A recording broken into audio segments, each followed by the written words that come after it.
Emily's with us in Youngstown, Ohio. Hi, Emily. How are you? Good. How are you? Good to talk to you. You too. How can we help? Okay, so my short question is I am a stay-at-home mom and looking for advice as to whether or not I should look for some sort of income or go back to work, full-time or part-time, or stay at home with the kids. We have been following your baby steps for like 4 years. We kind of have been working to this point. We have two little kids. We paid off all of our debt. We saved up for a 20% down payment on a house. And I think we weren't as prepared for me to cut my salary as we thought we were. And we're struggling kind of to make the budget every month now that we've moved to one salary. And we've been having a lot of conversations like, should my husband look for an increase in his line of work? Should I look for something part-time? How much is your house payment? And just looking for it. Our house payment is $966. What's your husband's take-home pay a month? His take-home pay a month is $2,900. So your house payment's 1/3 of your take-home pay? Yes. And how many kids you got? 2. Okay. How old are they? 3 and 8 months. Okay. And so he makes $48,000 a year? Well, okay, maybe I should have specified that. So it's a variable pay, so there are like months that's the What's his annual and then there are income? some What's months. his annual income? 67. Okay, that's not 2,900. So some months he gets more. Does that make sense? Like part of it is it's a variable pay, so part of it is the same and part of it is a little bit of like a commission sort of. Oh, I see. So some months. So the 2,900 is the salary only. More. Yes, that's correct. So that's not your real income. Your real income is 67,000 minus taxes. Correct. Yeah. What does he do? He is a Salesforce technician, so he works like IT kind of stuff. Okay. Okay. And when did you all make the transition from 2 incomes to 1? 4 months ago. I'm a teacher, so at the end of I was a teacher, so at the end of last school year I sent in my resignation. Okay. So did y'all buy the house before you left your job? Yes, we did. Okay. I'm kind of wondering, so have y'all done the math on about how much more you would need per month to comfortably cover your bills? Yeah, I mean, I think between the kids it'd be about 500 is kind of what we were thinking, 500 to 700 to be really comfortable. I think you're debt-free and you have a $900 house payment with $67,000 income. I think you've had some other lifestyle things that you need to take out, but this is a doable budget without you working if you want it to be. If you want to work to buy some luxury items or to eat out more often, then you can. That's Okay. up to you. But do you have to survive? Not with the numbers you gave me. You have no payments but a house payment. Your house payment's $900, and you make a $67,000 income. I don't think you're budgeting well. I think your budgets are loose, and you've not written them down in detail. And the two of you, pinky swear and spit shake, by God, we're sticking to what's on this paper. I don't think you're doing that. Well, and I do wonder if there's That's fair. I do wonder if there's also like a middle ground where you mentioned, do you take a job out of the house? And I'm assuming maybe you're thinking, an official part-time job or an official full-time job. But with $500 to $700 is the gap, and as a former teacher, you could make quite a bit tutoring and really work around your kid's schedule and just have a lot of flexibility. So it's like if you don't want to buckle down on that budget quite as tight, or you want to eat out, or you want to get, extra clothes or something like that, and that's just a lifestyle choice you want to make. Let's clarify emotionally, though, what we're doing here, okay? You can live and invest for retirement on 67 with a $900 house payment. You can do it. If you tighten your budget and you watch what you're doing, and the two of you write it down and the two of you stick to it, you can do that. Now, if you want to do some things above that and you're willing to work for those things, That's fine. But you're not allowed to say, oh, I had to go pick up a part-time job because we just couldn't make it on my husband's income. No, that's not true. You can't say that because you can make it on your husband's income if that's what you want to do. But if you want to do some, I'm fine with you doing some tutoring. But we can't say it's because we couldn't make it. You can make it. True. Well, and she even admitted that she's been a little loosey-goosey on the budget. No question. I can do that budget in my head. It's there. Open phones at 888-825-5225. Marquita is with us in Atlanta. Happy New Year, Marquita. How are you? I'm good. How are you? Happy New Year. Cool. How can I help? Okay, so I am in $120,669 worth of debt, and we currently bring in $5,334. The math told me that the longest it should take me would be about 5 years to do it, but we're in an apartment right now, and we're renting, and this apartment has had mold, and I would like to move because our lease is up in April, and I'm trying to figure out would that be a good decision because over the past year, I went from making $24,000 to $61,000 in salary. Good for you. So you're single? No, I'm married. Okay, you make $61,000. What does he make? $30,000. So you have a $90,000 household income. You have $120,000 in debt. What kind of debt is it? 70 of it is student loans, 15 for one car and 17 for the other. About 6 is credit cards, and then it's some medical bills. Okay. All right, cool. And how much is your rent? Our rent is $904. Okay. And when you move, what would be your rent? That's the thing. I'm thinking it would go up because most of the rent around here where we live is from $1,000 to about $1,200. I really don't want to pay more than $1,200. Period. So. Well, I don't really want you paying more than $900. It's what you're paying now. That would be nice. Well, just if I stay here. You die of a mold infection. Yeah, I don't think you're staying there, but I think we're going to say, gosh, we need to move, and we're going to move into something that is $900 a month that's clean. Okay. All right. And then you got to start asking yourself, what have we got to do to get rid of $120,000 worth of debt? You got $32,000 worth of car loans. Right. That's a lot for somebody living in an apartment. Okay. It's a lot, period. But, you can work your way through this, but I'm probably selling one of those cars if I'm you guys and get me a cheap car. Paid for beater while I get out of debt. And let's see if we can accelerate this get out of debt process. Have you cut up your credit cards yet? No, you haven't. It's a yes or no answer. Did you or not? No, not all of them. Okay. I'm not using them. Well, it doesn't matter. Get them out and cut them up.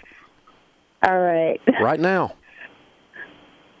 All right. You got to decide if you're going to live in this apartment with 2 car payments broke the rest of your life or not. You're going to have to do something that's radical. Do that. You have to do something that's radical, kid. Something's got to change. Okay. It's time to get fired up. Right. I mean, you're not even making the playoffs, much less winning the Super Bowl. It's time to get with it, right? Right. You make freaking $90,000 a year and you're broke. I can't really tell I'm making that much. I can. You just told me. I'm using the every dollar budget. And even for this month, like I budgeted the money and it's not every dollar. Hey, stop. What I'm trying to get you to realize is that when you get disgusted is when you're going to change. But you're using credit cards. You still got your credit cards open. You've got car payments coming out your ears, and you're not winning. You're going to have to get radical to win. And it's going to require a dramatic mindset change. Do you have children? Yes, I have one son. How old is he? He's 5. Okay. When he goes to bed tonight, as soon as he goes to sleep, I want you and your husband to walk in there and look at that sleeping child and make him a promise that you're going to change his family tree by changing your dadgum behaviors. Okay. You can do this. Now, have you two been to Financial Peace University yet? No. If I give that to you, will you go, both of you? Yes, we will go. All right. And then when you're rich someday, I want you to send somebody else as your gift, okay? Okay. Because you're going to be rich if you do what I teach you to do. But you're going to have to do it. You have to get fired up. You got to get disgusted to where you go, I don't care. I'm getting out of this mess. I'm sick and tired of making this much money and being broke. When you get that thing going inside of you, when you get sick and tired of being sick and tired, that's when you're going to change, kiddo. That's when everything's going to happen. And you're going to quit playing around the edges of this, trying to figure out a way to cheat the system. You can't cheat the system. It's freaking math. It kicks your butt until you kick its butt. Somebody's going to win this argument, and you got to win the argument. So far, math has kicked your butt. You got $120,000 in debt, and you live in a mold-infested apartment making $90,000 a year with a 5-year-old son. Get disgusted. I'm disgusted. Get disgusted. You can do this.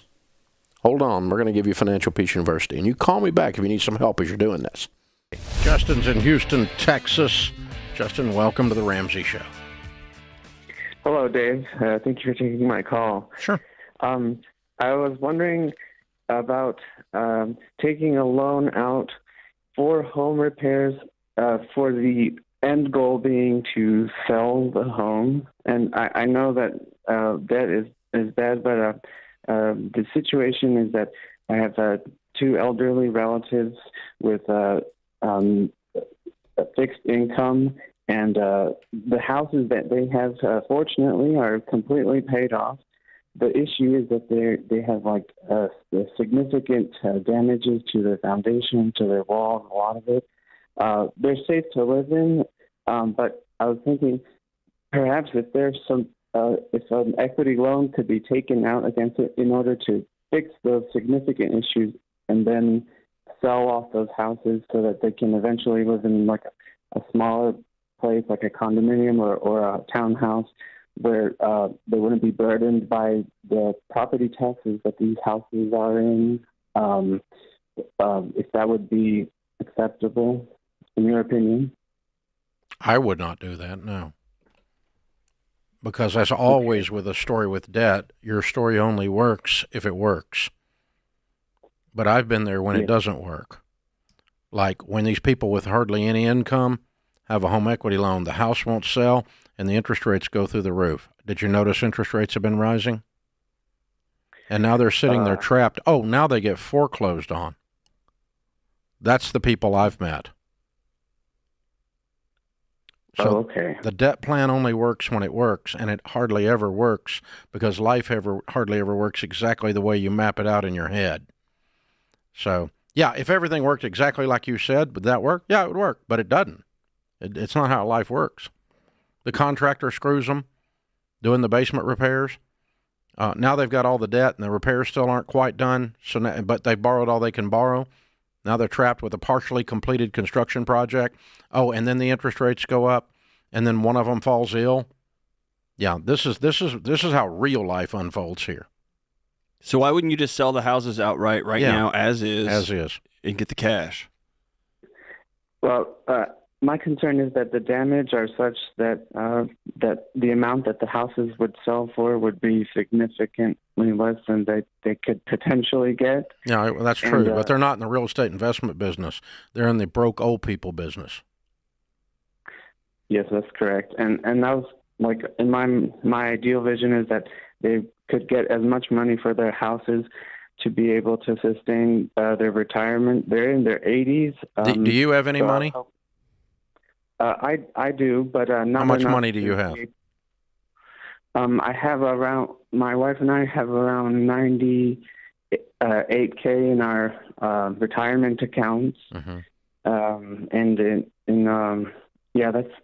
we have no debt. We've been very blessed. So you don't have the money to give them for this, do you? No, sir. Okay. You are a kind person, Justin, trying to do something good for your grandma, grandpa, or your uncle or aunt or whoever it is.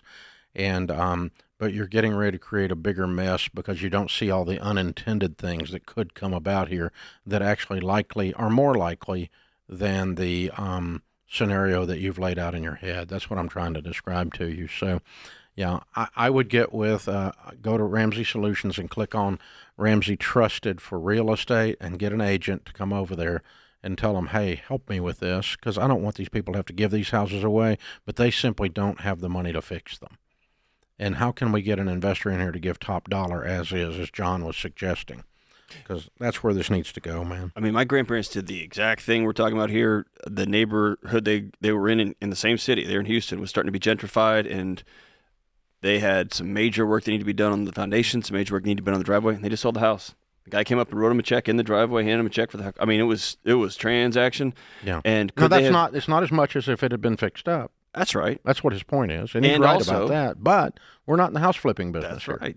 That's right. That wasn't their game to play, and they may have had to go to a different nursing home or whatever. But they did. I mean, it's just not the business we're in. Yeah. Broke 70-year-olds don't do rehabs for flips. Yeah. That's what it amounts to. Especially on margin. Especially when you're borrowing a home equity loan on a paid-for house. It's just, and that's being cold. But really, this is the actual fact of what we're facing. Now, how do we walk through it? Yeah, well, so I don't want them to have to sell their house so cheap.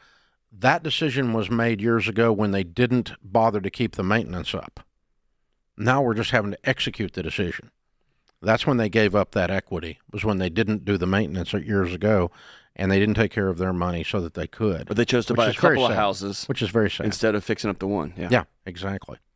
So yeah, get with a Ramsey trusted real estate agent there. There's a bunch of really good ones in Houston. Somebody will help you try to get this and try to help get these folks out of this, because bless their hearts, they're in a mess of their own making, but they're in a mess, and we don't want to make the mess bigger, which is what debt does.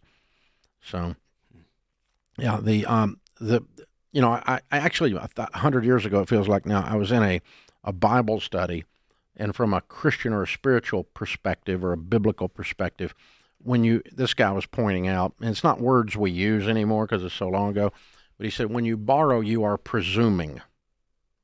And there's all kinds of scriptures against presuming. Presumption, yeah. Don't presume. Yeah. That the Lord, don't presume upon something you can't control as like the future. Because who the crud knows you're going to have a Fauci quarantine. I mean, who the crud knows, Apparently Fauci did, but the rest of us didn't. Right. I mean, it's just like, wow. So this is... And hey, I grew up in the house of somebody who worked at Enron. Don't tell me, no, my business is secure. No, my company is doing great. It's life. We wouldn't have jobs if life didn't turn that way, man. Yeah, if it turned out the way you thought it was going to turn out every time, nobody would be calling. And if you want to count on one thing over the next 24 months while we go through the presidential cycle again, it's going to get chaotic out there. So I wouldn't borrow. Imagine. We have Adam in Phoenix. Hey, Adam, welcome to the show. Hello, how are you? We are doing great. How What's can we up? help? So, my wife and I, we have quite a bit of debt. And so I was wondering how we should start working through that. We have about 150 in car loans and about 280 in student loans. 115 in car loans? 150. 150 in car loans. Okay. Yeah, about 75 on each. Okay. And then about 280 in student loans. Okay. So when I called in with the screener, I said we have quite a bit in home equity. So I was curious, is that something that would be on the table to sell our house and just basically wipe it all out in one fell swoop? Or should we work our way through that? Yeah, that's a good question. Adam, how much do you guys make a year? Net combined about 330. Okay. And for the home, how much do you owe on it? How much is left on the mortgage? About 385. Okay, and how much would it sell for? Probably near 8. Okay. And why do you have $150,000 in cars? I guess you make 330, so I guess that works. What kind of cars do y'all drive? Well, you guys The BMW is one of them. Yeah. And another one is a newer truck. Yeah. I mean, I would expect nice cars. Yeah, if you're making $330. Yeah. Well, for $150,000, hopefully you're not saying a Honda Civic. Oh. Like I would like assume I would assume like Yeah, but it goes something. It makes that cool noise. Okay. Yeah, right. So Adam, do you guys have any money in savings? Do you have any cash? Yeah, we do. How much you have? Right now we have about 10. We're waiting on about 30,000 to come in. And what do you mean just- waiting on? What does that mean? For an invoice. That we Oh, sent okay. out. Okay. Like so that'll be $30,000 cash to you. Correct. Okay. No, you don't need to sell. So no, you don't need to sell your house. I can kind of just dive into it because you guys, how old are you guys, Adam?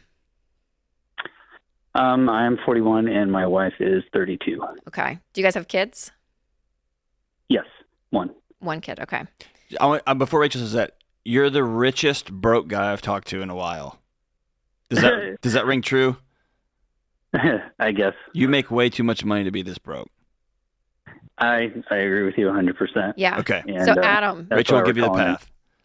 so I need you to like realize because here's the deal. Yeah, you could sell your home, take $400,000, wipe this all clean. But Adam and his wife are going to keep on living their life the way they have. There's going to be no change in this process. And mathematically, you don't need to sell your house. You guys just need to get your crap together. I mean, And you would also sell your house to pay off two Cars. depreciating assets. Yeah, that doesn't make any sense, yes. man. Yeah, no. So I would stay put in the home. And you guys, Adam, I mean, like there's something about you all at this point that I'm like, I want you to feel a level of sacrifice. So with this debt, I mean, because you have $280 in student loans, you can't afford these cars, Adam. So I'm selling them. I mean, I'm going to get rid of them, use some of this 10 grand to buy, or wait for the 30 grand to come in, spend 15 grand on 2 cars. And again, they're not going to be BMWs and a nice truck. Like you're going to have a lifestyle shock factor to you all, but I think you kind of need it, Adam. You guys make a lot of money. You have a lot of debts and something has to change. Your formula is not working. Would you agree? Oh, I agree 100%. Yeah. So, I mean, I think that's kind of been the realization. Yeah. And y'all work as of recently, Yeah. And I'm like, man, you're 41 and I know we can't go back in time. There's a part of me wish that you were 25 because I'd be like, clean this up. And you're like going to go. So at 41, it's even that much more urgent to be like, Adam, you guys make insane money. Like you could do really well. But if you keep living like this, you're not going to. Like you work too hard and you've worked too hard to have nothing, to have $280 in student loan debt and $150,000 in cars. I wouldn't want to make $330 and that be my life, right? So like there has to be something that majorly changes. So if I woke up in your shoes, Adam, I would sit down and I would say, all right, we're in Phoenix, we make $380. How do we live on 75 grand next year? Like, let's just challenge. And that's still a really great salary. There's a lot of people that wish they made $75,000. Like, what if we just took majority of our income, sold the cars, paid off the debt? I mean, all this could be turned around in a year, Adam, and you still have your house with your equity. Yeah, I agree. And personally, I've been looking at ways to maybe even increase our income. You can't. I just think y'all freaking need to cut your lifestyle. You can't be just like hanging out, going on vacations all the time. It's just also just for a minute. For a year. For a year. That's all you got to do.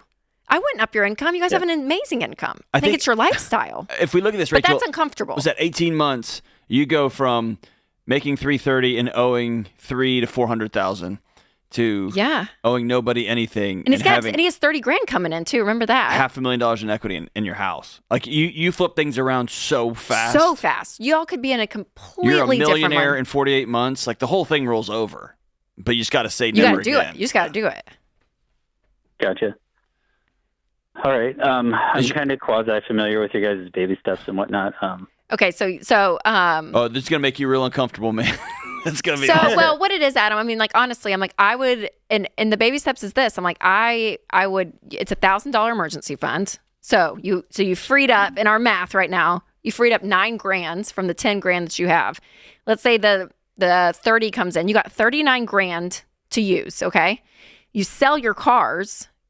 I wonder if you Kelly Blue booked them, what you would do, because you're going to lose money on them. You're going to owe some money probably on it. Get some beaters. And then with your income again, I'm like, golly, and yeah, in 12 months, Adam, you're paying off your debt, smallest to largest, but I would get rid of the cars. And so the only debt you have left is that $280 in the student loans. And you guys start just throwing everything at it. Everything. And yeah, and working extra, I mean, I kind of was like, no, you don't need your income up. Yeah, sure. Work extra. Like, do whatever you guys can to get out of the 280 as fast as possible. But if I were y'all, if I woke up in your shoes, the first place I'm cutting is lifestyle, which is the most painful and the most not fun, right? Y'all been going out to eat, going on vacations with friends. I mean, I can only imagine your lifestyle, and I bet it's great and so fun. But nothing. Oh, we have, and I'm not going to deny that at all. I mean, we worked so hard to get to that point in life. Yeah. And then my wife graduated, and then we were like, well, we're here. Let's enjoy it. And now we're like, and that's normal, Adam. Maybe like, you're not crazy. You're not crazy, man. Yeah, that is normal. That's all of us. But also your results are normal. And normal is broke, right? So you're waking up to the fact like, oh my gosh, we're just like everybody else. Everything looks great, but we literally don't have we don't have much of a net worth, even though we make $330,000 a year, you know? So it's that really simple mindset. But Adam, stay on the line, and I'm going to give you Total Money Makeover. It's one of our best-selling books when it comes to just the baby steps. You can read it in a night. It's a really easy read. But walk through this process with your wife, because again, I'm so encouraged by your numbers. You guys could have an insane life that's all yours and not tied to the bank anymore. But you guys have to make that decision. Thanks for the call. Yeah. This is The Ramsey Show.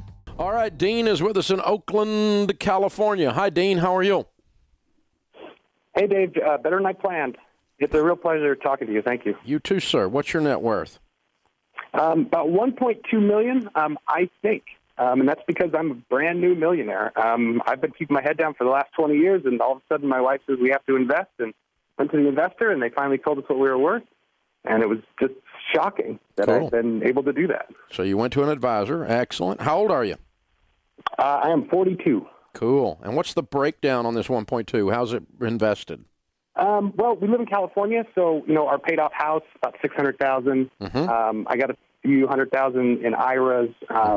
A lot of it's in cash because we just didn't know what to do with it. I got about $250,000, $249 in cash because of the FDIC. But literally, a lot of our stuff is because my wife works in the tech industry that they've been giving her stock instead of bonuses. So that stock now rolled over, and it's all investment now. Cool. So you inherited none of this, it sounds like. I did inherit about $10,000, and that was when my mother passed away. She forced my dad to pay off my student loan because he had promised when I signed up for school. So. Love it. That's funny. So he made me work for every dollar to get to the school, and then expected me to pay for every dollar after I had left the school. Yeah. And my mom kind of had mercy and said, "Listen, we got enough money, to help him out." So, But that was it. All right. And your range of income in your working lifetime? I think me and my wife both started, under 20,000, and right now we're up to about 150, depending on the bonus situation. Gotcha. And what's your careers? Well, my wife works in IT, but I'm just a sign maker. I have a simple art degree, and I've just, like I said, I've just been, keeping my head down, doing the work, getting promotions, and saving up what I don't need. Yeah. And what was your GPA?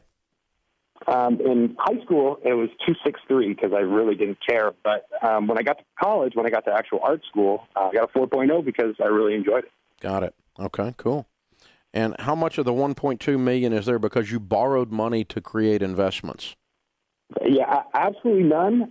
We did pull my real estate agent, when we bought our first house, we couldn't afford the fees for the real estate agent. So my parents loaned him the money, and then he paid them back. And I've been working that off. I worked that off for 10 years with him, fixing houses up and stuff like that. Wow. Okay. And what's been your giving pattern through your working adult life? Me and my wife have given, small amounts here and there, to smaller organizations. But my thing is that my dad and my mom always were involved in nonprofit groups. And so I volunteer a lot of time, and I consider, a lot of my time off could be money, but I like to do the work. Gotcha. Okay. Between you and your wife, how many books do you guys average reading a year? Oh, I think my wife reads maybe one book every 5 years. Mm-hmm. She's a real internet kind of person. Mm-hmm. I maybe read 2 or 3 in a month, but mainly they are the kind of books that are like pamphlets, stuff like that. Okay. All right. Cool. And what advice would you give to the 25-year-old version of the two of you that's out there floating around? Can they still become a millionaire, and what would they do? I think my best advice, I was listening to the callers before, I think my best advice to people would be don't be afraid to learn about investing money. Because that was my thing, is I don't want to give my money to a bunch of rich fat cats. I was one of those people that thought that rich people only got their money through, wrong means. And so I didn't want to give my money to them. Well, once I learned how the process works, I'm a lot more comfortable with it now. So your advice would be to get some investing advice, have a good planner advisor in your corner. Right. Talk to your parents. See what they're doing. Don't just ignore it because you don't think you have enough to invest. You got $1,000. You have enough to invest. Yeah, it's time to get started then. Very good advice. Right. Cool, Dean. I appreciate you calling in, man. Thank you for sharing with us. Hey guys, thanks for watching. If you enjoyed this video, click the subscribe button to get the latest content and check out these other great clips from the show. So we've got Lisa over in Dover, Delaware. Didn't mean to rhyme, but I did it anyways. Lisa, how you doing? Good. How are you? What's going on?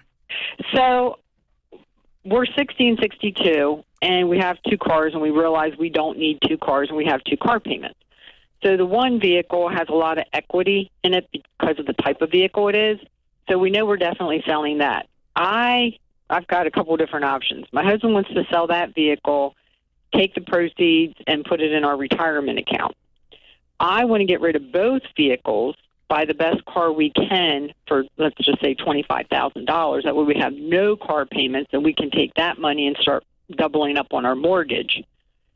The only problem with that, the second vehicle, it's a hybrid, so we got a $7,500 tax credit last year. And if we dispose of that car within 3 years, we have to recapture 66 2/3% of that $7,500.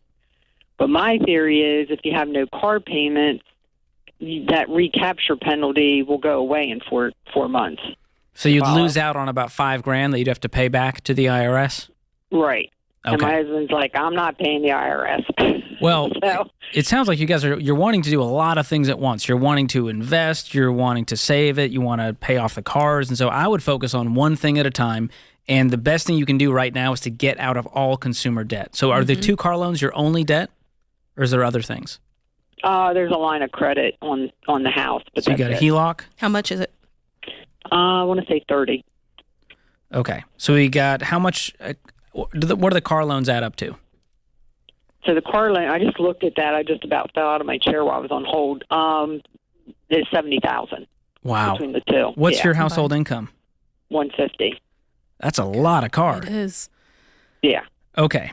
Well, I love the idea of selling the cars. And both of them. Yeah, the $5,000, while it hurts, you could call a stupid tax because that loan is going to hurt you even more hanging on to that thing.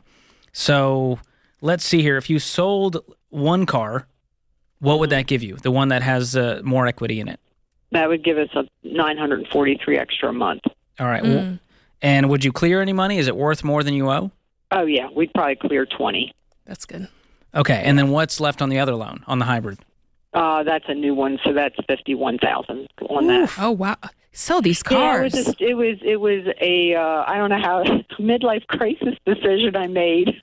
So it was stupid. It was definitely stupid. I regret it. It's fun to drive, but it's more fun retiring when you want to. What's that? It's more fun to retire when you want to. Yeah, my husband had a health scare, and that's kind of accelerated our retirement to what are we doing? And let's ditch this debt and be able to enjoy our life. Yeah. I mean, the solution's right in front of you, selling these cars.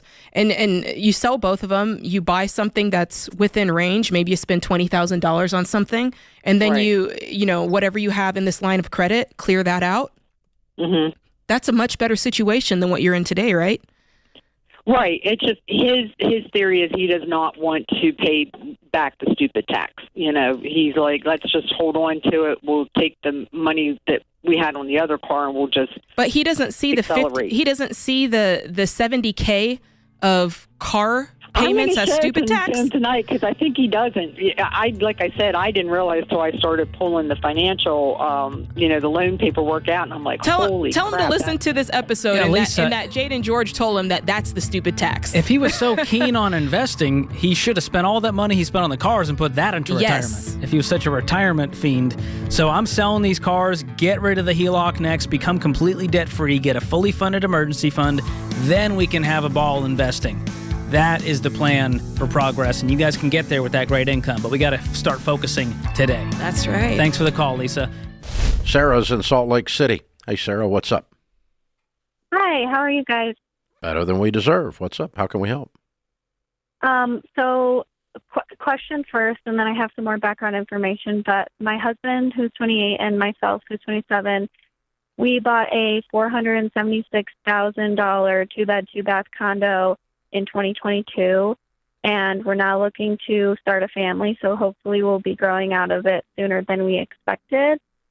My question is, how should we tackle the mortgage in our particular situation? Should we be solely focused on paying off the mortgage, or should we focus on other wealth building? Do you have any other debt? Yes, we have no personal debt, but we have 2 mortgages, the condo, and then another mortgage for an investment property that we have renters in. Okay. And how much is the payment on the investment property?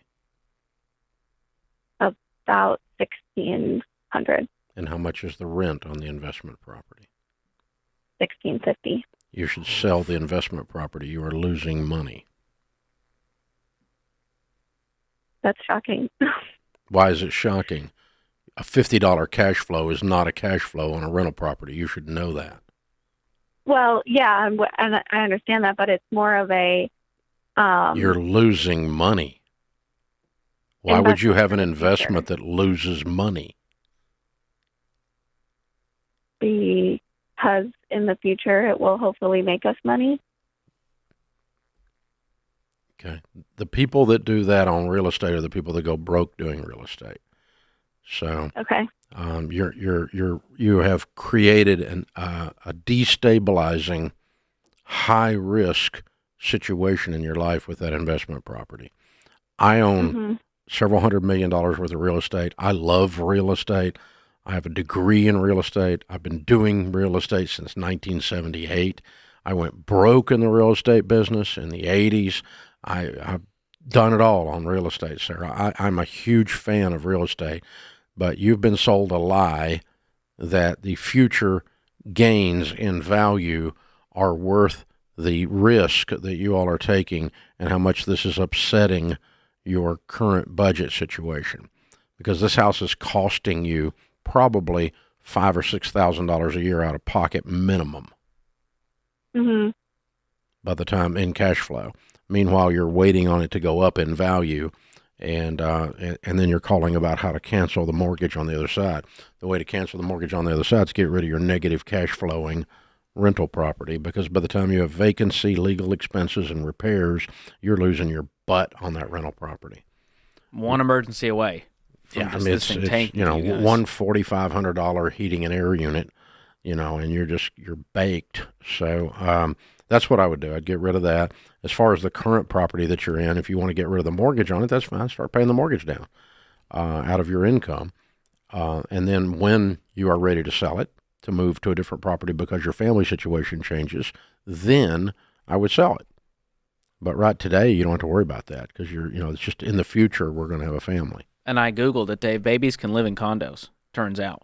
So you'll be okay in the You mean Google said that? Google said it. It told me. Then if Google said it, then. You don't need a whole lot of room to just put a crib in there, a little bassinet. The baby will be okay. It won't know the difference for the first 5 years of its life.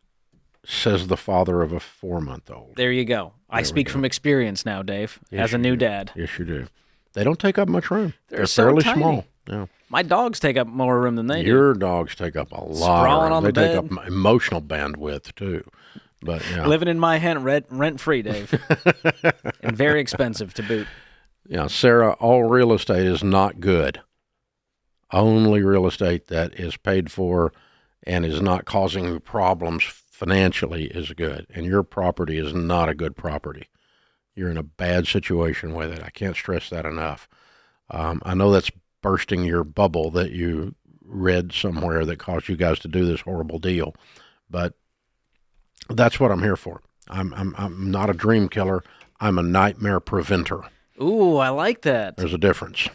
I don't believe in killing people's dreams, but if I can kill your nightmare, I will. And I've owned that piece of property that she owns, just like that, and it is, you're playing Russian roulette with your checkbook. I bet during this show we'll take a call from someone on the other side who's been there, who says, Dave, I have to get rid of this property. We're underwater on this thing. We had an emergency, and so we just don't want that for you. Yeah. Everything was fine and we got laid off. Create your free every dollar budget today, the simplest way to budget for your life. Jason is in Philadelphia to start off this hour. Hi, Jason. How are you? Hi, Dave. I'm doing well. How about yourself? Better than I deserve. What's up? Excellent. Thanks for taking my call. Sure. So I've done, and my wife have done a couple stupid things here, and just trying to find out where we should get started and kind of right the ship. So turning 40 next year, and we booked a trip to the Caribbean to celebrate. Then we realized how we were going to pay for it, and thought about that, as an afterthought. And finally got our heads out of the sand and kind of did an assessment of where we're at, and it was kind of eye-opening. We just went through and collected some debts and made some stupid decisions, and now we're kind of here we are, and trying to find out where we should start and improve this situation here. We've got 4 kids, and just living the suburb life here, probably doing a lot of stupid stuff, so I want to get your opinion. Okay. So you canceled the trip to the Caribbean. Did you? No, I have not. Why? It didn't even occur to me. I don't know if we'd get penalized or lose money because we already put about half of it down. Okay. Well, I guess you need to find that out. Okay. Yeah, because apparently you're broke, right? Yeah, we've we're about $65,000 in debt. Yeah. I don't think you get the house. Yeah, I don't think you go to a Caribbean trip when you're $65K in debt, dude. And that's just irresponsible. Right. So, now, what kind of debt is this? So we've got just a little bit of school loan, 2 cars. Again, here's the stupidity. 2 new cars from 2013, 2014. Mm-hmm. What do you owe on them? Got 13 on one and 15 on another. Mm-hmm. Okay. We took out, brace yourself, a 401k loan. Mm-hmm. And that's $31,000. Mm-hmm. Just over $600 on a school loan. That's going to be over in January for 15 years. Mm-hmm. So excited. Mm-hmm. And just credit card debt that we pay off every month religiously. Mm-hmm. How old are you guys?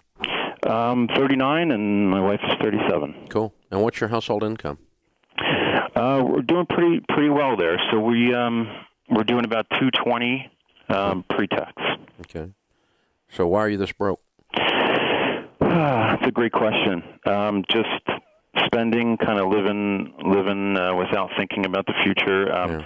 Both of our moms passed at a young age, and playing psychologist, I think we do a little bit of live while you're young and not push it off to the end. And they saved and never got to travel, never got to do the things that they planned for, and we fell into that trap. But I'm realizing now, hey, we have these 4 kids that depend on us, and we can't live like this. Yeah. Well, here's the good news. Okay, when's the trip scheduled for? It is February. Pretty quick. Okay. Correct. All right. Well, the first step you did was you assessed the amount of debt that you've got. The second thing you need to do is start doing a written budget. Jump on everydollar.com and start using that online tool. It's free to develop a budget. You can develop a budget with your spouse sitting there in about 10 minutes. Okay? And that's going to show you this huge amount of money that's unaccounted for. Okay. I mean, you're making great money. And really, you should be able to clean this up very, very quickly. Maybe you don't have to cancel the trip. But if I'm you, I'm just going to go, hey, I work too hard and I make too much money to be broke. Right. And that's different than YOLO even. I mean, that's different than, that's different than just love your life, just living life for today. That's just being irresponsible. You make so much money. There's just waste in here. It's like you're Congress or something. So, I mean, it's just, there's a lot of wonderful things you can do here. Yeah. So, I mean, what is your house payment? It is, I think, 14. Oh, man. So you could clean up to $65,000 in no time. I mean, you by summer, you ought to be debt-free. That would be fantastic. Yeah, but I mean, you're not going to have much of a life between now and then. But yeah, what I would do is I would set myself a very strenuous debt reduction goal, and if I can hit that, then I would stay on the trip. Okay. The only reason I would do that is because you're making this kind of money. If you told me you're making 100, I'm canceling the trip. Sure. But you've got such a you not got that big a hole you're in, and you have a huge shovel. So it's just it's mathematically ludicrous, Well, it's great. It's great to hear. It feels like we're kind of trapped with holidays coming up and stuff. We want to be good role models for the kids. If you put your income at the top of the page, if you just did a yellow pad and took out your house payment and your car payments and your food, there's so much money left. I mean, there's so much money left. Right. You guys have just been sloppy. Yeah. Just sloppy. I mean, it's more than just living life for today. You've been sloppy. And that's the bad news. The good news is you can change it today. You can just go, okay, we're going to write this down. I mean, let's pretend I hired you for $200,000 to manage a different family that had your situation. You're not dumb people. Dumb people don't make this kind of money. Mm-hmm. I mean, you're smart people. You're just doing dumb stuff. Yep. And so, I mean, if you were emotionally detached from this and you put $225,000 at the top of the page minus, your living expenses minus $65,000 minus a Caribbean trip, that's a 12-month budget. You're done. Mm-hmm. You ought to be able to do that. It's just there's so many gaping holes in this. So yeah, get on the budget form there, and you and your wife say we're going to get committed to being smarter, and you're going to be able to live and do whatever you want to do. By this time next year, you're going to be free to be able to, but you're just going to do it on purpose from now on instead of just wandering along like you're childish or something, Right. You just make real. What do y'all do for a living? I'm an IT manager, and my wife is a project manager for a bank. Yeah.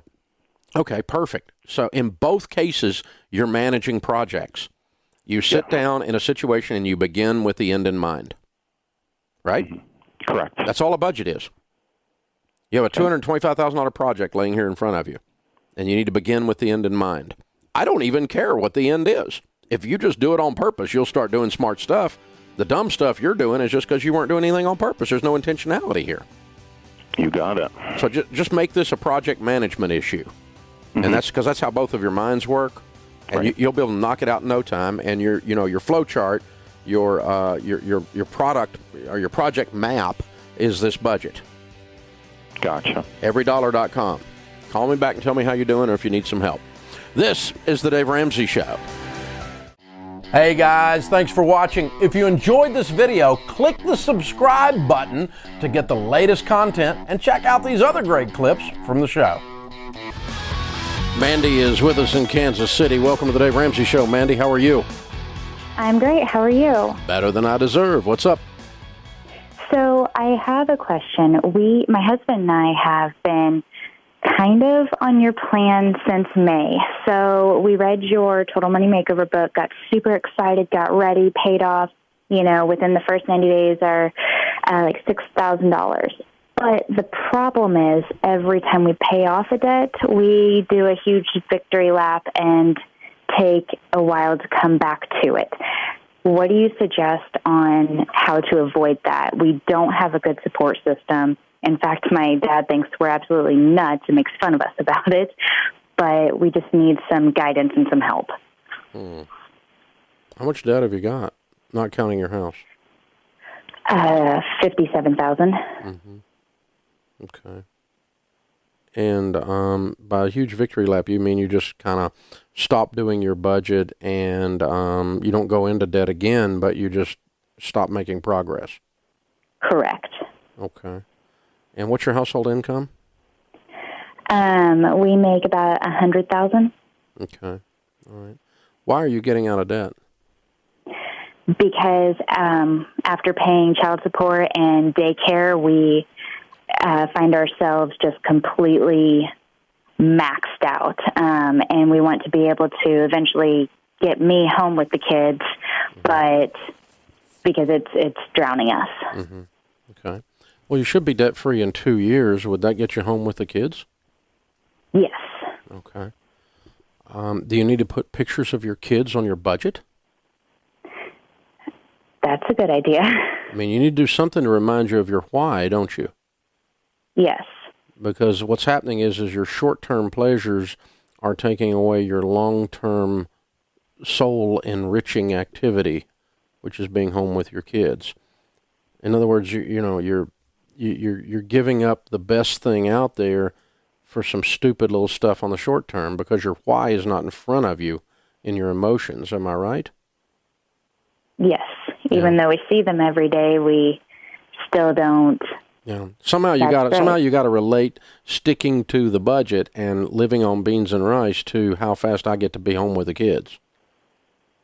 Like over and over and over and over again. That's a really noble, big why. And if you got a big why, you can do all kinds of stuff. You know, whys will make you run through a wall. You know, and what's happening is you're disconnecting why you're doing this, and so you're unwilling to pay the short-term price to get the long-term gain. Is that logical? And that's where the disconnect is. So if you can fix that disconnect, then I think you're going to see a huge movement in this, and that'll keep you back on track. In other words, here's an extreme, okay? Let's say that your child had a rare disease. They don't, okay? But I'm just making up a bizarre thing to illustrate my point, okay? And you had to be debt-free in order to buy the vaccine to save their life within 2 years. And we'd be doing it. that would be like the largest possible why on the planet, right? Yes. You would not get off track, would you? No, we wouldn't. Yeah, and I'm illustrating the point with a bizarre hyperbole, but just the same, it makes the point. If you get a big enough why going, then it doesn't matter what anybody else thinks. It doesn't matter whether you got a support group. It doesn't matter if you ... It doesn't matter if ... We're going to get it done anyway. It doesn't matter if we lose our job. It doesn't matter if the car breaks down. It doesn't matter if the kid gets the flu. It doesn't matter if Johnny breaks his arm. We're stinking getting out of debt. You know, we're going to do it anyway. Nothing is going to knock us off track. We may get knocked off track, but we're going to get right back up because we got to do it because our why is so big and so worth it. And that's living like no one else so that later you can live and give like no one else. So somehow, you and your husband almost need to record a message to yourself that starts playing, on your phone ever so often, just to remind you that the reason you're doing this,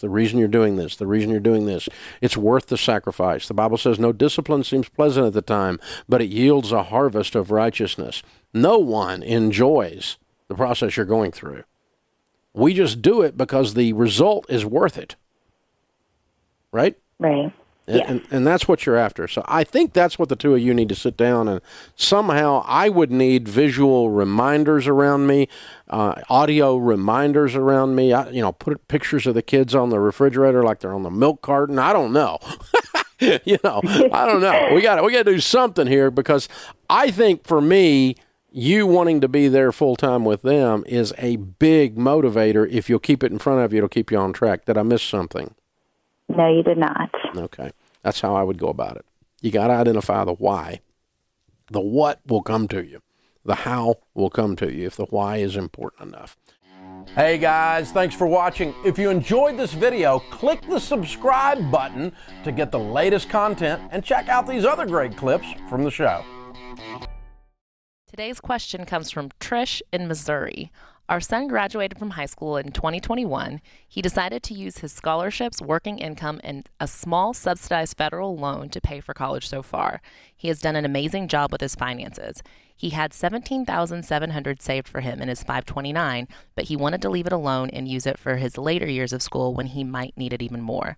The 529 was doing so well, we neglected to look at the funds he was in and move it to safer funds as he got closer to 18 years old. It grew to $18,700 by 2022, but has dropped significantly to $14,800 as of today. We realize now this was a mistake. Now, with less than 3 years of college left, the market still looking grim. Do we move it and cut our losses, tell him to use it all that he can now, or just wait it out? Also, Missouri, where our 529 is, as of right now, will not let us use 529 to repay back loans later. Thanks for the advice. This is interesting. I feel like the first thing I would do is just kind of talk to you guys about your mindset. I mean, you're saying that he's taken out federal subsidized student loans so far and that he's also doing great with his finances. I think the fact that even debt was on the table to begin with isn't great. You had a 529 available and then you still took out a student loan. I kind of would just challenge you first and foremost to go, let's not do debt. Like, let's first establish that mindset and take it off the table and then explore options from there. I think if that was kind of the conversation from the beginning, you probably would have used the 529 earlier on and he wouldn't have taken out a loan. But Dave, I'm curious about your thoughts on this. Well, we're never going to tell you to take out a loan. Exactly. Period. Okay, so now we got to figure it out. Because here's what taking out a loan is in this situation. If you're taking out a loan so that you can leave this alone and let it come back up, that's like saying, I'm going to borrow $14,800 hoping and invest it in the stock market hoping it will go up. Well, you would never do that. That's dumber than a rock. And so, no, we're not going to do that. We're not going to take out a loan in order to give this time to ride back up. What we are going to do is put Junior to work. Yeah, W-O-R-K. I want him busting it. And I want him, using Christina's materials and applying for scholarships, like a bazillion of them. I want him to apply. I want him working all the time. And then the other question I've got is, where is he in school? Is he in an expensive school you can't afford? So, in other words, if you want to leave this money alone and let it come back up, which is a good idea, actually, the only way to do that is find the money to pay for school.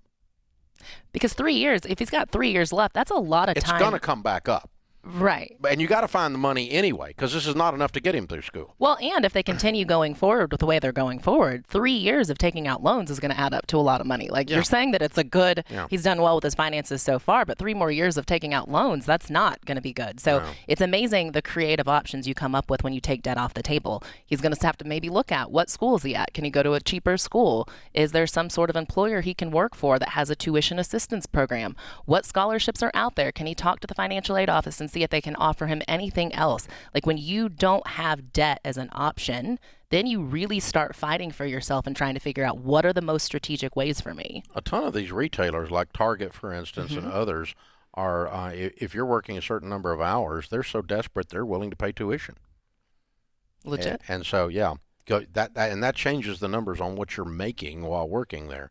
I mean, you might be making $18, you might be making $22 an hour and getting free tuition. Potentially thousands of dollars in tuition. Like, that is a lot of benefit right there. Plus, you're building your resume. I mean, you may be starting in a basic retail position, but maybe you can be a manager by the time you graduate. So if you're not going to borrow any more money for the next 3 years, you got to figure out a way to pay for college anyway. So while you're doing that, that gives you also time to let this money grow back before you cash it in. Yep. Because I'll tell you that in 12 months, I think you'll be fine. It's going to be back. That's my guess. Might be 18. But bear markets, there's very few bear markets would have lasted longer than that when you start this process. This bear market started basically at the first of this year. And a 4-year bear market is almost non-existent in history. There's almost none of them. And so, 2 years, you're going to be fine. 18 months, you're going to be fine. Something like that. You're going to make some money on this money. But the point is, you've got to have some money anyway to get through school without debt. And so we need to go find that money from working, from scholarships, and for work scholarships, whatever it is we're doing, and from school choice, and so forth. So you've got a lot of work to do, period, across the board. And the book is Debt-Free Degree. It is in the Ramsey store at RamseySolutions.com, and it will help you with this process. And Austin, if you can figure out who this person is and how to send it to them, go ahead and send them one. Okay, I don't know what our connectivity is on all these questions that come in by email and other things. So, but if you can do that, get him one out. Get her one out, I guess. But yeah, it's almost like we're doing good with our money while we borrow student loans is as dumb a statement as I don't have any debt. Oh, wait, I've got student loans. Yeah, that's debt. It's just Those are both dumb statements. But I think there is that mindset now. People keep saying that student loans, it's good debt. And people just seem like that for some reason Surely seems to be. God, people are starting to realize it's bad debt. I mean, it's so bad the president has to forgive it. But still keep giving out loans. Yeah, well, thank you for that. That's good. Yeah. See, you ruined the whole thing there. A 25-year-old finance YouTuber told his followers they should be able to easily afford a $200,000 car. He called it literally pocket change. I think we have a clip for it. Oh, we're going to show the clip? Okay, let's show the clip. Let's roll it. If you're a guy in your 20s and you don't have a Lamborghini, you should actually sit down and have like a serious discussion with yourself as to why you don't have a Lambo. Yep. Because I realize now that it's so incredibly easy and there's so much money out there, and 200 grand relative to what is out there in circulation and what you can grab, especially now with AI tools that you can leverage like never before, 200 grand is chump change. 200 grand is chump change, which, as you can imagine, he's just gotten blasted. For being a privileged whatever. Turns out his parents immigrated to this country when they were teenagers. He was raised on a very low income and worked at Taco Bell. He is literally, if his story is to be believed, earned this money. Yeah, self-made and literally started from nothing and probably in the tech world, whatever he's doing job-wise, I don't even know. Has made this. Okay, so I have like just polar opposite reactions in my head. I do too. Because at first I'm like, dude, like who?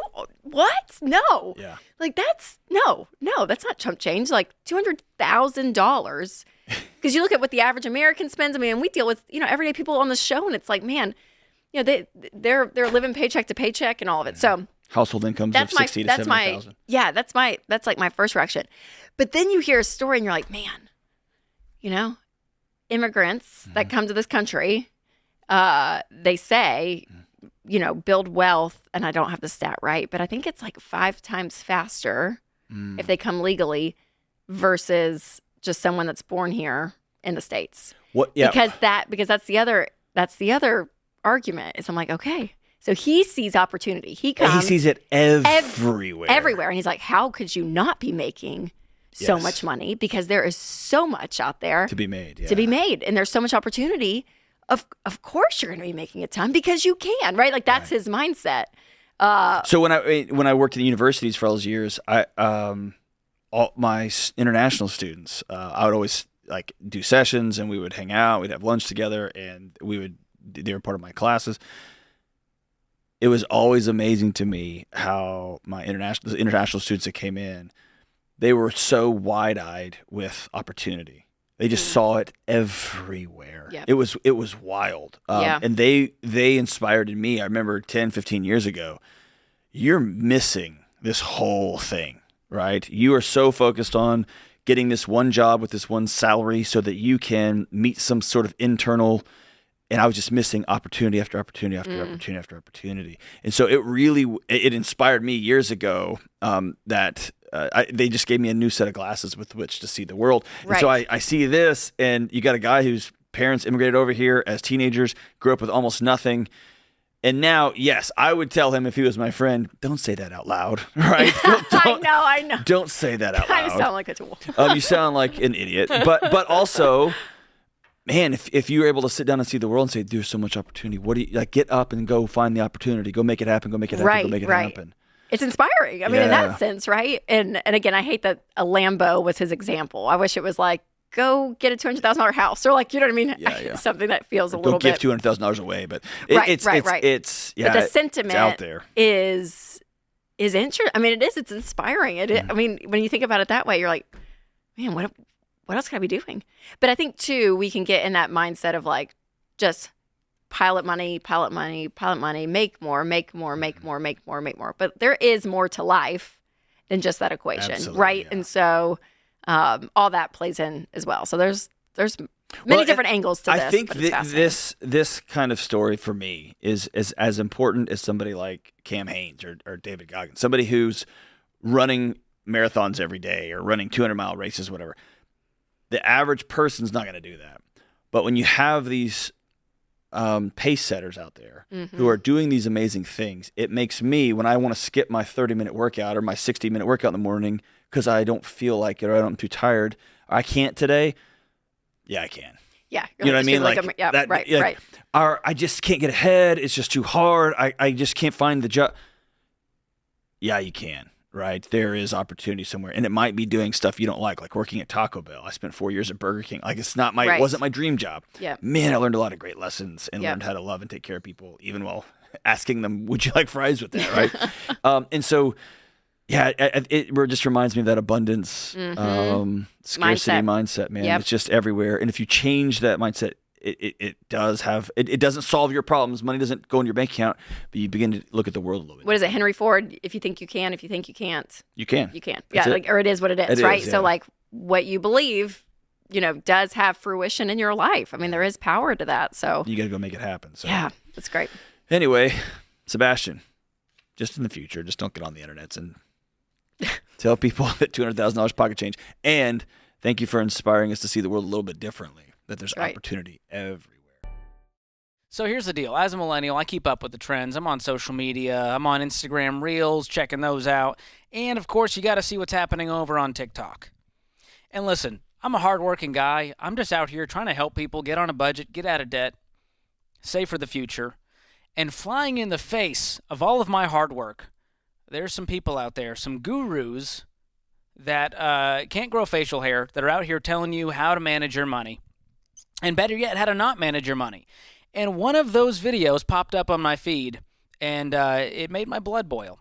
And it's all about how stupid budgeting is. You guys want to watch it with me?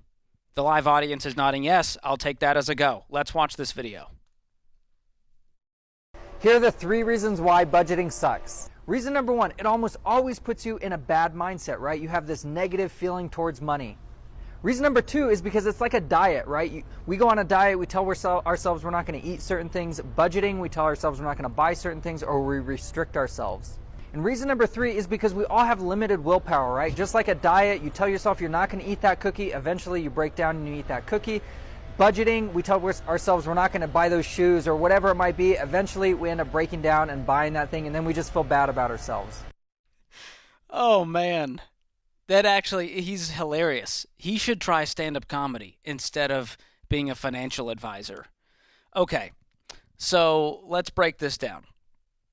Budgeting sucks because it puts you in a bad mindset. Okay, all right, so the alternative here, let's just play this logic out. If we're saying never do a budget because it puts you in a bad mindset, instead, let's just spend every dollar we make and more and never worry about it. What a great mindset to have, right? Until the payments show up and you're wondering where your money went and you can't afford your 4 walls. How's that for a bad mindset? Yeah. Okay, the next one was budgeting is like a diet and diets are bad. Okay, well, let's look at how people lose weight. I'm not a scientist, I'm not claiming to be, but it's all about caloric deficit. So if you burn more calories than you take in, you will lose weight. If you live on less than you make, you can build wealth. And so budgeting is a necessary part of that, just like watching your food intake. So the last one was willpower. He said humans have terrible willpower, so budgeting sucks. Okay, he is right on that one. We have terrible willpower. He said it sets you up for failure, too. Oh, it sets you up for failure. Thank you, James. It sets you up for failure because we have limited willpower as humans, and therefore we should just out-earn our stupidity, keep spending and spending, never make a plan, never pay attention, never look at the mirror, bury our head in the sand. Oh, wait, that's what America has done. Okay, I'm seeing what's happening now. That is why 78% of people live paycheck to paycheck, because they've all decided to be like this guy and just go, budgeting sucks. Let's not do that. Let me hit you with the real on what a budget does. A budget is telling your money where to go instead of wondering where it went. A budget is permission to spend. That's all it is. So a budget is actually the most freedom you can have with money, because you know exactly what's happening on paper every single month. And when you make a budget to go on a $1,000 vacation and you stick to that budget, you come home with just good memories, sweet times, maybe a tan if you're lucky. I can't get one. But when you do it without a budget, you come back with credit card debt. And you wonder how long you're going to be paying for this vacation that happened 3 months ago. And you're stressed out because you know that bill's going to come due. And that's where most of America's at. They've got the credit card payments. They've got the car loans. They have student loan payments. And I get it. Budgeting is, it's tough to do. It's tough to stick to. It requires discipline. And so, yes, if you think discipline is stupid, then I really question how you're doing in every single other area of your life. Do you show up to work on time? Do you work hard? Do you communicate with your spouse? Do you read books? What other areas are you just going, well, head in the sand, who cares? Willpower's hard. Diets are stupid. Puts me in a bad mindset. Anytime you make me work out or eat healthy, goodness gracious. But this is what people on the internet are seeing, and they're hitting the like button, and they're commenting, and they're saying, oh my gosh, yes, Dave Ramsey's the worst. He doesn't want me to have nice things. No, Dave wants you to have nice things. He doesn't want nice things to have you. That's the difference. He wants you to buy all the things that you want to buy. But when you do it with other people's money, you put yourself in a really, really poor, risky financial situation. So that's my take on budgets. And if you listen to this guy, you're going to agree. Budgeters don't have fun. You have to be really good at math. Only people who struggle need a budget. Only people who are out of debt need a budget. Budgeting takes too much time. Budgets are too rigid. Too rigid. Guess what? You control the budget. The budget doesn't control you. All we're saying is list out your expenses, list out your income. Let's make sure that we have enough income to cover the expenses. It's that simple. Okay, my little baby rant is over. I can't handle it, guys. How many more of these TikToks are you going to send us? It's too much. I'm getting messages every single day from viewers like you going, oh my gosh, please respond to this. And there's only so much time in the day to respond to stupidity. That's the truth. And so you keep sending them because it's entertaining for me. But I can't guarantee you it'll make the show. I don't know how much it's exaggerated, because the news these days is pretty much all written for the National Enquirer by all of these. I mean, it's all like drama and hyperbole and everything. We do miss Walter Cronkite, but true. But because I mean, everything's got a slant to it and so forth. But apparently, at some level anyway, based on several articles that have come out with Elon Musk buying Twitter, that there's a lot of people that work at Twitter, the woke type people, that are very, very, very stressed out, very upset, melting down in various ways, that they can't work there if he owns the place. It's absolutely true. Washington Post reported several conversations they had with Twitter employees when it was announced on Monday of this week that the deal was going to go through, and were comments like, I'm so stressed out about this, I forgot I have COVID, was a direct quote. One was, I literally can't speak, and yet they were speaking when they said that. And now it's gotten to the point that Twitter leadership is actually concerned about this. This has gone beyond, hand-wringing on Twitter itself. They took to the platform themselves, and, the sky is falling, all these horrible things about Elon Musk, who, by the way, has stated very clearly that the reason he wanted to buy it is because he didn't want anybody's speech to be altered at all. So it's about free speech, but this is apparently an attack on democracy. So here's where we stand today, Dave. So Twitter leadership has decided that no changes can be made to the actual platform at all without the singular approval of one vice president, because they are concerned, this is a public statement by the company, they're concerned that some disgruntled employees would try to sabotage the product. Okay. So now we've got some misalignment. Let's just stop for a second there, though. Right there. I mean, you get past Elon Musk as a person. I don't know anything about him. Makes battery cars and spaceships, right? I mean, that's you got it. So you got it. I'm ambivalent about him. I don't know enough to say he might be a great guy, he might be a horrible guy. I really don't know. The principle I want to dial in on here is for our listeners. Mm-hmm. You can take a lesson from this situation. Okay, don't work for someone that you hate. Don't work for a company that you're ashamed of the leadership or their values. Go find another job. That's right. The reason is very simple. You will not be good at what you do. It's impossible to compartmentalize enough to be excellent at what you do when you detest the product, the owner, the leadership. And because you're not aligned, your values are not aligned. And so all of that to say, you're going to have trouble in a situation like these Twitter employees are in, prospering, being successful, if you have this kind of angst about your new boss. That's exactly right. And so what you should do is go find another job. Yeah. It's totally that simple. And you don't have to be stressed. No. And be freaked out, because you can be hired in about 20 seconds out there right now. There's a war on for especially tech people, right? Mm-hmm. That's right. And if you know how to work at Twitter, somebody will hire you. But if I don't care, I think that McDonald's makes horrible food, then don't work at McDonald's. But you don't get to tell McDonald's how to work. Mm-hmm. If you want to tell people how to do stuff, then you got to go build you a company. That's correct. If you are actively trying to hurt the company you are pulling a paycheck from, I believe it's tantamount to stealing.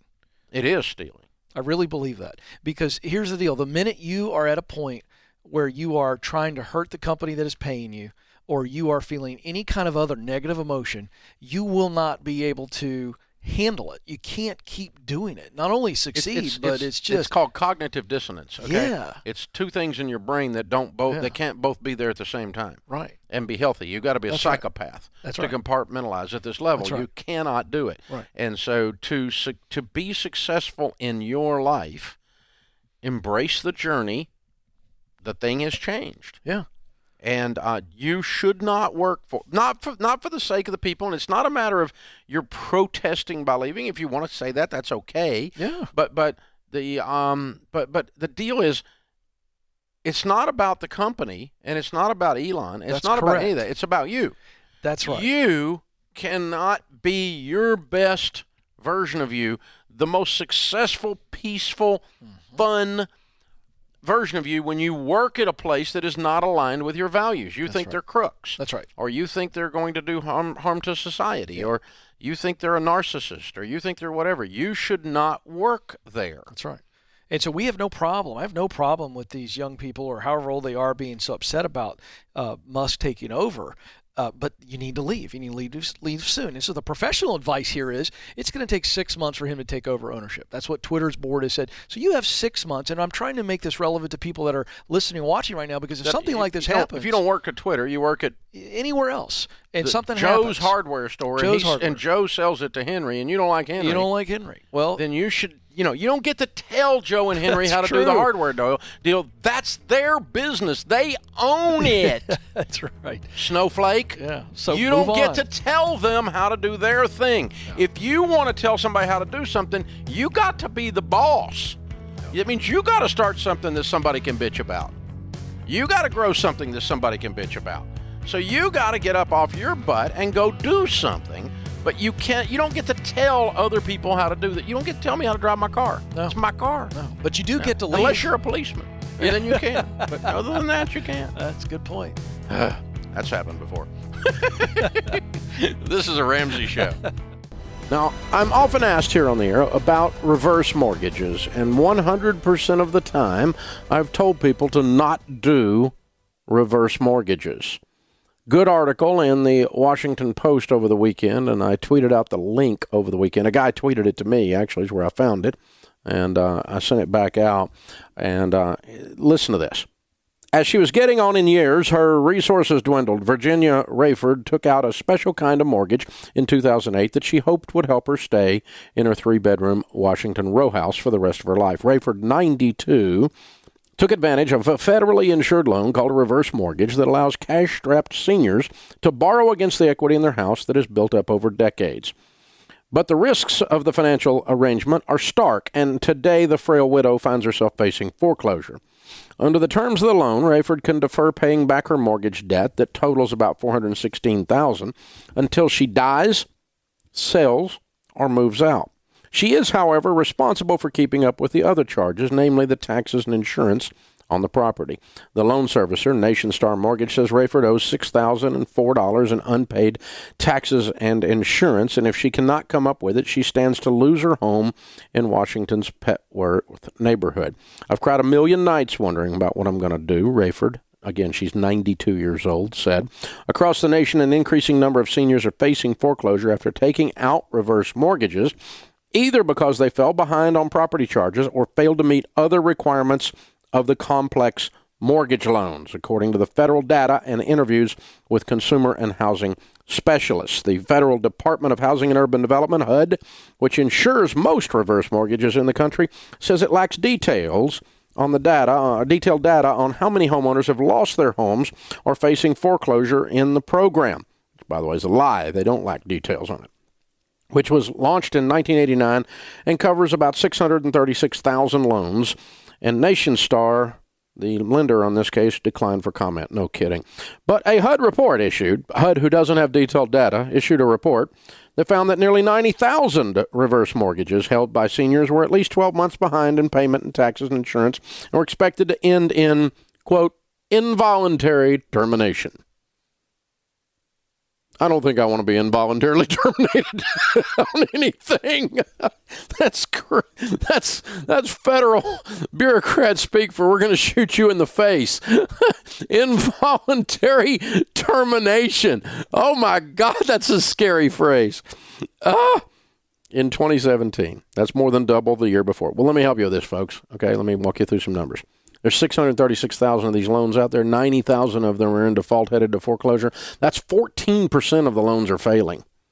That's astro-freaking-nomical. Unbelievable 14% failure rate. Still, he said, reverse mortgages are a critical resource for seniors who wish to access their accumulated home equity and age in place. Thank you for the HUD spokesman for figuring this out. They have a completely failed loan program that is causing senior adults to lose their homes at an unbelievable record. But his answer is, it's a critical resource for seniors who wish to access their accumulated home equity and age in place. You sound like a lobbyist, dude. You don't sound like somebody that can add.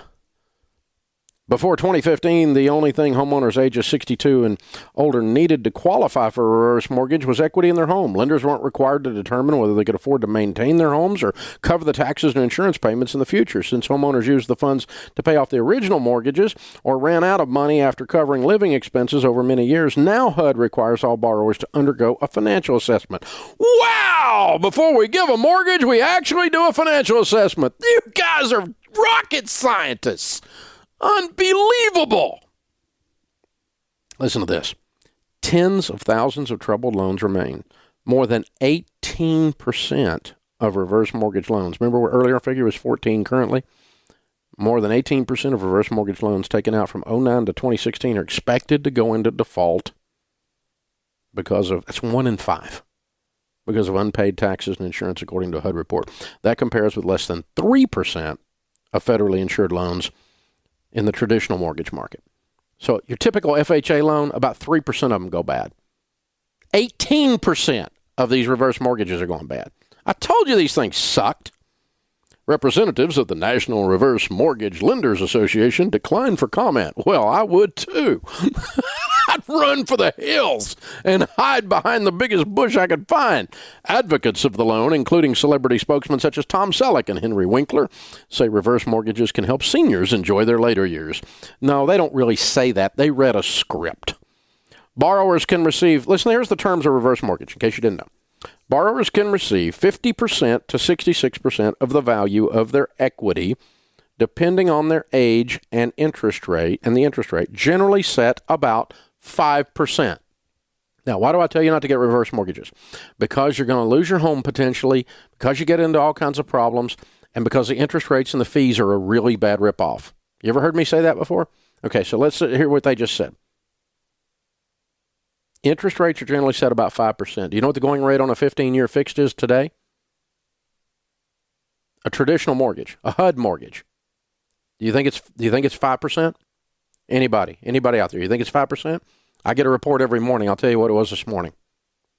3 1/8. So you're paying almost double, you old people that are getting ripped off.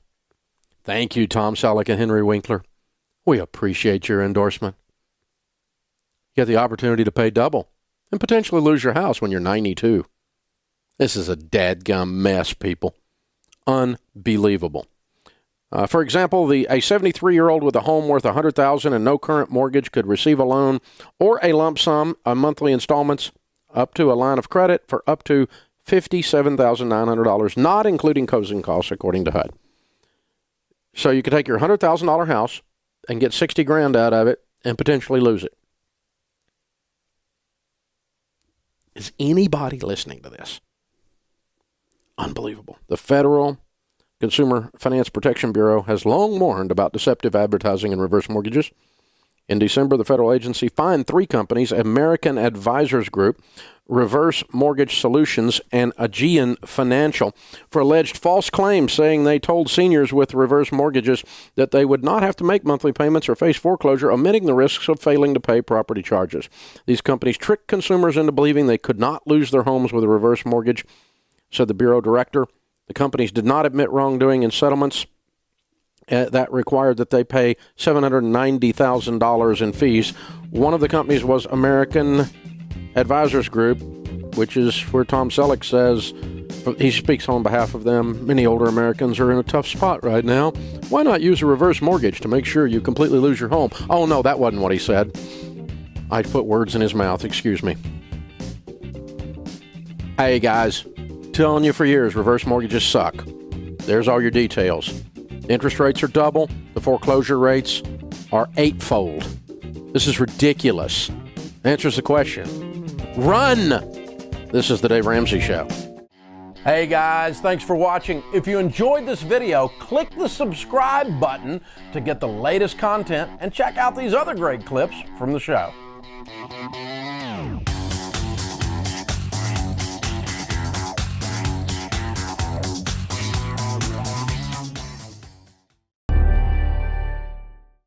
Art joins us up next in Denver, Colorado. Art, welcome to the show. Hey, thanks for taking my call, guys. Sure. How you doing? I'm doing well. So, after doing your baby steps, I'm on step 4, invest 15%, and I've been there for a few months. I don't plan on having children, and I don't have a home. I was curious what your thoughts are about living a digital nomad lifestyle. I work a remote job, and I do pretty well for myself. I have no debt, and I don't really know where to go from here. I want to become more mobile.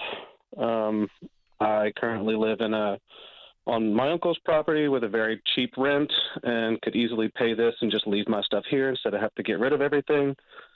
So what are the downsides of not buying real estate in the market right now and kind of living my childhood dream and waiting?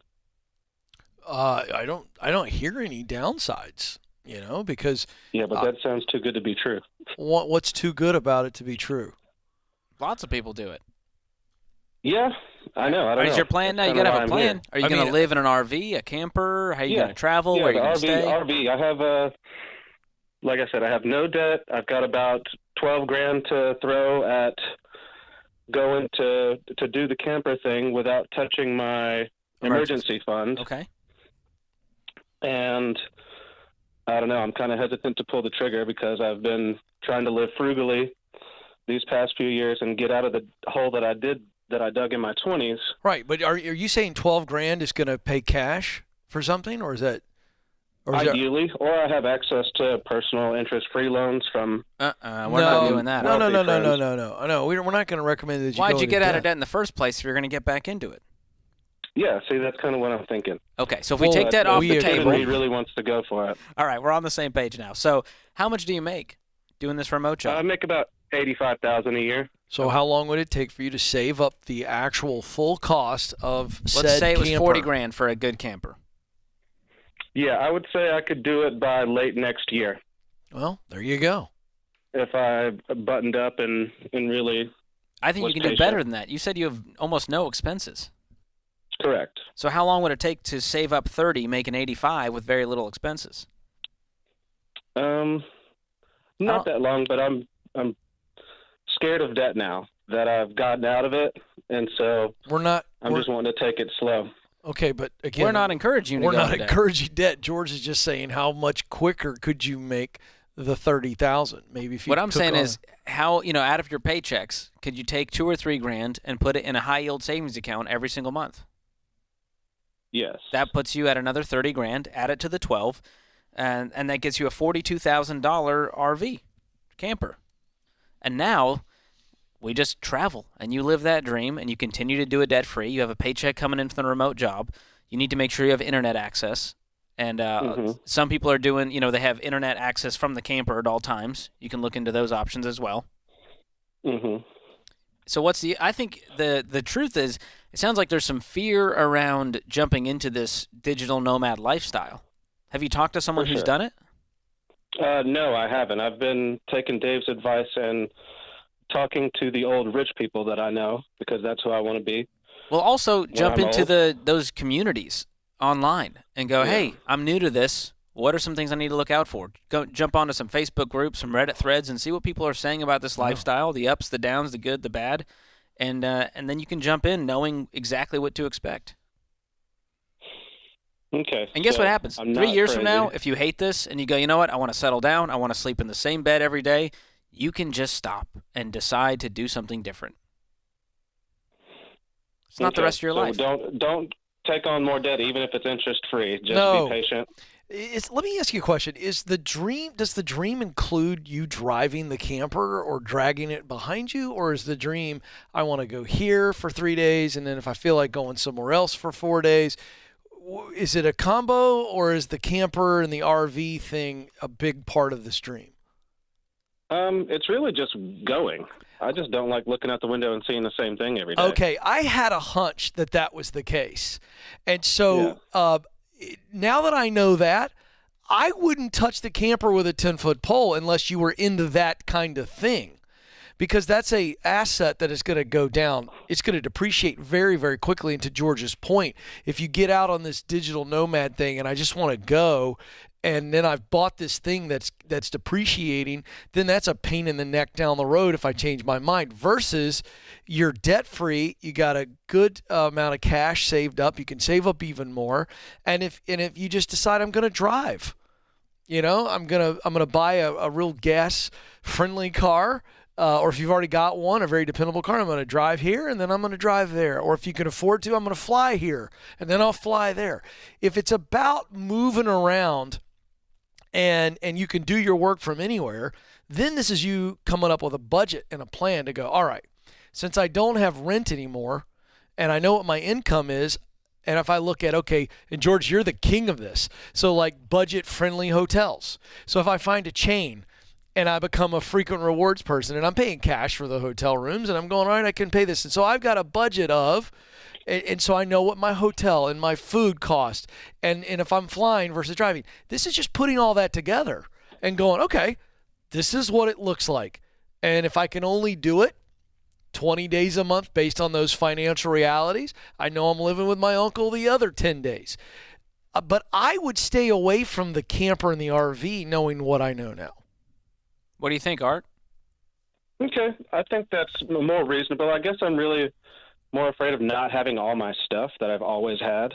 What stuff? So the extreme What stuff?